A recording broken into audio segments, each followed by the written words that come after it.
Informasi penting untuk KPM PKH dan BPNT, syarat agar bisa cair lagi di tahap kedua. Kemudian, lakukan ini agar data bisa padan dan tidak bermasalah. Bagaimana caranya? Simak terus informasinya. Assalamualaikum warahmatullahi wabarakatuh. Halo teman-teman, berjumpa lagi dengan saya di channel Rasya Firdaus, channel yang membahas sharing tentang BLT atau bantuan langsung tunai ya. Di kesempatan kali ini kita sharing lagi ya teman-teman masalah bantuan sosial di tahun 2022 ini ya. Karena masih banyak informasi yang perlu KPM ketahui ya.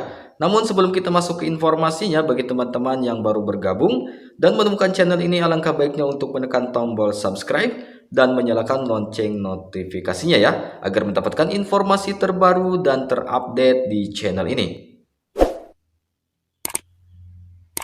Baik, terima kasih banyak kepada teman-teman yang sudah meluangkan waktunya untuk menekan tombol subscribe. Semoga dimudahkan dan dilancarkan rezekinya. Amin ya Allah ya Rabbal Alamin. Baik, kita langsung saja ke informasi intinya ya teman-teman. Jadi syarat pertama ya bagi KPM BPNT dulu ya. Bagi KPM BPNT yang sudah cair, jangan lupa ya untuk struk atau nota belanjanya ya teman-teman disimpan baik-baik. Kalau bisa dikumpulkan ya, atau kan ditempelkan di buku apapun ya, supaya mudah diingat dan tidak hilang ya teman-teman.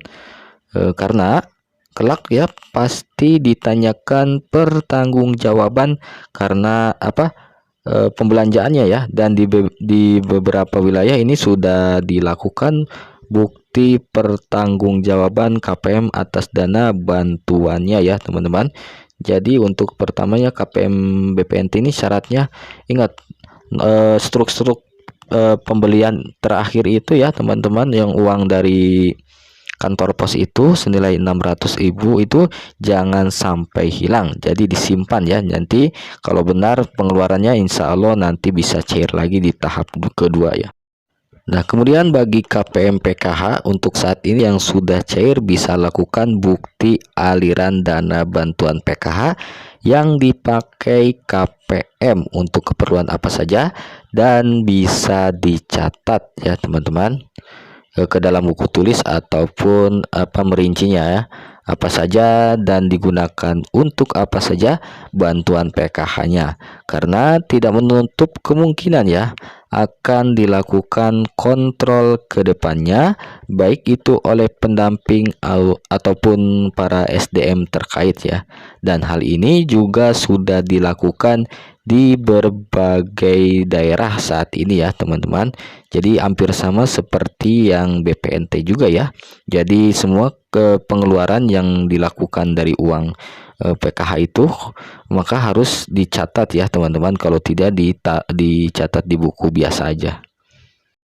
Kemudian bagi KPM PKH, validasi by system baik dari KPM BPNT reguler ataupun BPKM yang kemarin dapat pencairan PKH, siap-siap saja ya menerima segala konsekuensinya nanti apabila hanya cuma cair di tahap 1 saja, ataupun nantinya tercatat sebagai KPM PKH tahun 2022, sebab sudah mulai dilakukan survei ke lapangan baik oleh pendamping ataupun para SDM ya, untuk melakukan verifikasi kelayakan serta memenuhi peraturan dan syarat sebagai KPM PKH. Tidak sebab ya hasil survei dan bukti yang ada di lapanganlah yang menentukan nasib bantuan PKH ke depannya ya. Itu dikarenakan banyaknya kejadian yang validasi by system tidak tepat sasaran saat ini. Jadi intinya, jikalau nanti ada SDM datang ya, terus melihat dengan keadaan cukup ya, rumahnya bagus ataupun mempunyai kendaraan roda 4 ya, apa bagaimana ya teman-teman, untuk kriterianya hanya SDM-nya yang tahu ya. Bisa jadi nanti kepesertaan si KPM bisa dicabut untuk di tahap keduanya ya.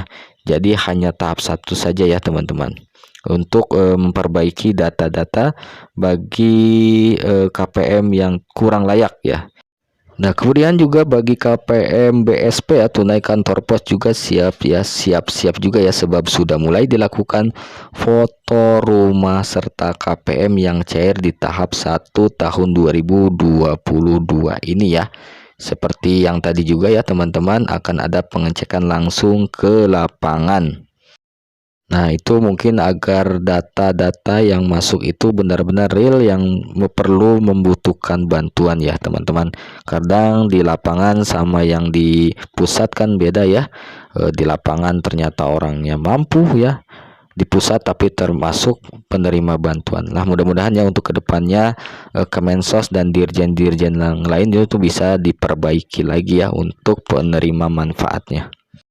Kemudian bagaimana cara untuk memperbaiki data kita ya teman-teman? Ini untuk solusinya. Yang pertama, ke kantor DTKS desa ya, atau dinas sosial, atau berkoordinasi dengan pendampingnya untuk melihat dan mengecek apakah sudah padan di SIG-NG atau SIG-ANG ya, dan langsung ke operator desa ditanyakan langsung ya, bisa dicek karena yang bisa mengeceknya itu dari operator desa. Nah, kemudian yang kedua solusinya yaitu ke pihak operator si pintar di sekolah untuk mengecek padan tidaknya data anak sekolah di Dapodik ya, itu untuk anggota PKH ya. Jadi bila ada anaknya yang belum masuk ke data penerima ya, karena mendapatkan bantuannya berkurang atau bagaimana, bisa langsung ditanyakan ke pihak sekolahnya ya teman-teman. Begitu juga BPNT ya, kita sebagai KPM harus sering-sering ya ke pendamping menanyakan bagaimana, apakah kita masih terdaftar atau tidak, dan dari mana data yang tidak yang bermasalah maksudnya ya teman-teman, kok bisa tidak cair. Karena walaupun kita langsung terjun ke lapangan ya, menanyakan langsung apa ke bank, apa kemana, kalau tanpa pendamping biasanya suka ditolak ya. Kalau nggak ditolak juga suka ditegur ya. Kenapa nggak diurusinnya ke pendamping? Biasanya begitu ya. Jadi kalau mengurus segala sesuatu itu harus lewat pendamping dulu ya teman-teman. Memang suka ada pendamping yang cuek-cuek saja ya, tapi banyak juga pendamping yang memperhatikan para KPM-nya. Ya mungkin kita bawakan sedikit makanan lah buat itunya ya, penyemangat dia ya teman-teman untuk memperbaiki data kita.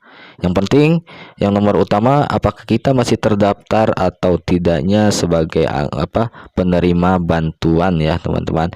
Kalau masih terdaftar terus kita belum cair, berarti ada masalah di situ. Nah, makanya kita harus segera memperbaikinya. Nah, itulah ya sedikit informasi dari admin, semoga bermanfaat. Kurang lebihnya mohon maaf. Wassalamualaikum warahmatullahi wabarakatuh.